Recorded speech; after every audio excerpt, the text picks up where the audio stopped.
Waste Bengal की capital Kolkata के अंदर एक ऐसी भयानक रेप केस की घटना सामने आई जिसको सुनकर के आप लोग एक बार फिर से चौंक जाओगे। एक बार फिर से लाखों लड़कियों का सपना जो है वो चकनाचूर हो सकता है और एक बार फिर से लाखों लड़कियों के पति, माता पिता, भाई लड़कियों को बाहर भेजने से डरेंगे और उनके सपने एक बार फिर चार दीवारों में कैद हो जाएंगे।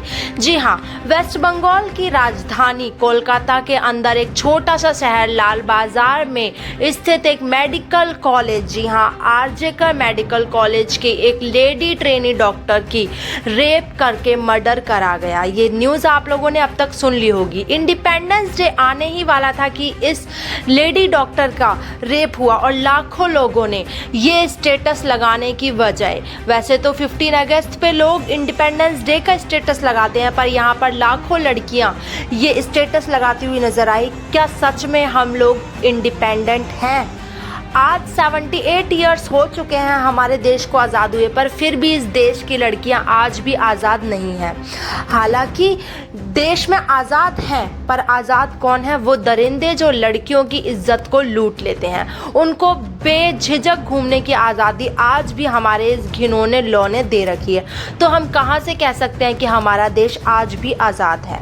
आप लोगों की इस बात पे क्या राय है कमेंट बॉक्स में ज़रूर बताएं। पर इससे पहले इस भयानक मौत और रेप मर्डर केस की पूरी जानकारी इस वीडियो में लेके जाएं और चैनल को सब्सक्राइब करना ना भूलें।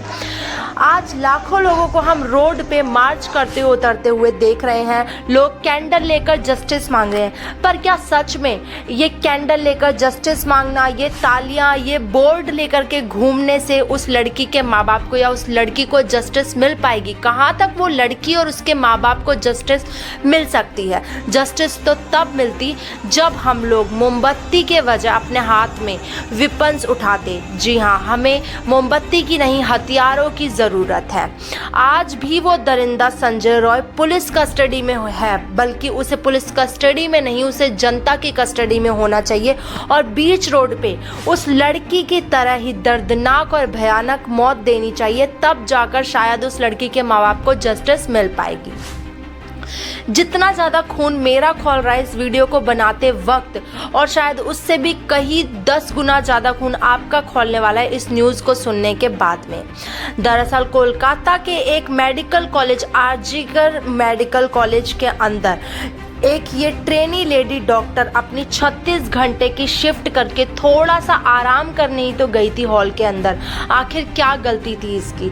लाखों लोगों की जान बचाने वाली डॉक्टर की हत्या कर दी गई इतने बड़े और इतने घिनौने तरीके से रेप करके।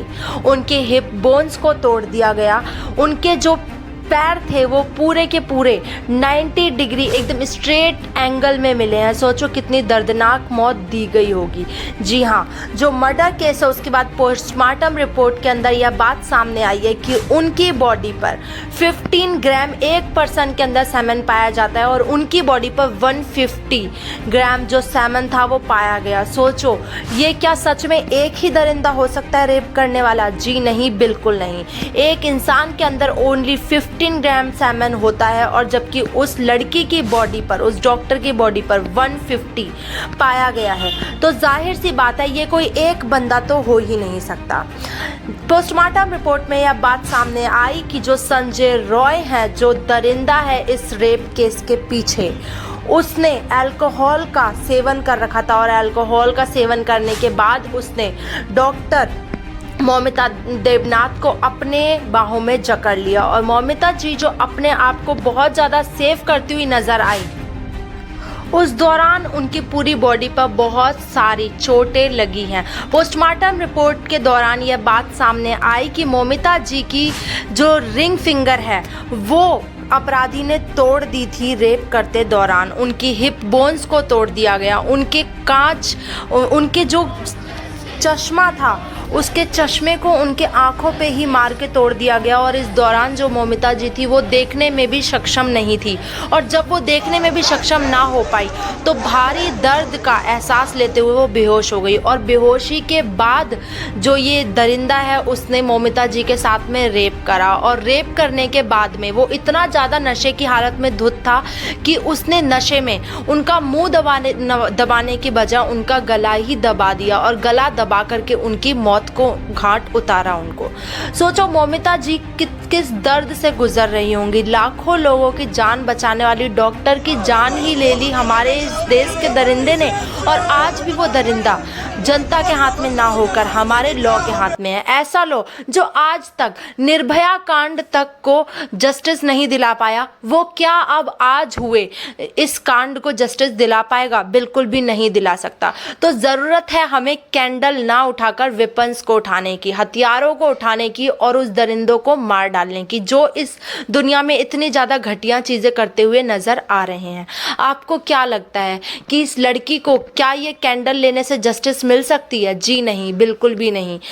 आखिर उसको जस्टिस मिलेगी कैसे? मेरा जो अपना पॉइंट ऑफ व्यू है वो तो ये है कि उस लड़के का भी पूरे इस दुनिया के सामने उसको भी बिल्कुल उसके क्लोथ्स को हटा करके उसके भी प्राइवेट पार्ट को उसी तरीके के काटा जाए, और उसी तरीके से उससे भी भयानक दर्दनाक मौत दी जाए।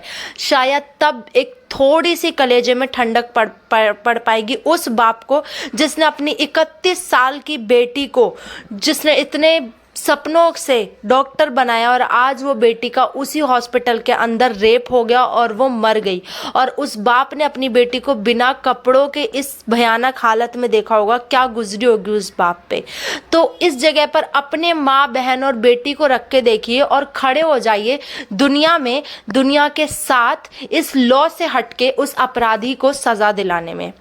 मुझे पता है बहुत से लोग हैं जो कि आज अपनी बेटियों को पीछे हटाएंगे कि बेटा तुम ये काम मत करना, वो काम मत करना, अब हम अपनी बेटियों को बाहर नहीं जाने देंगे।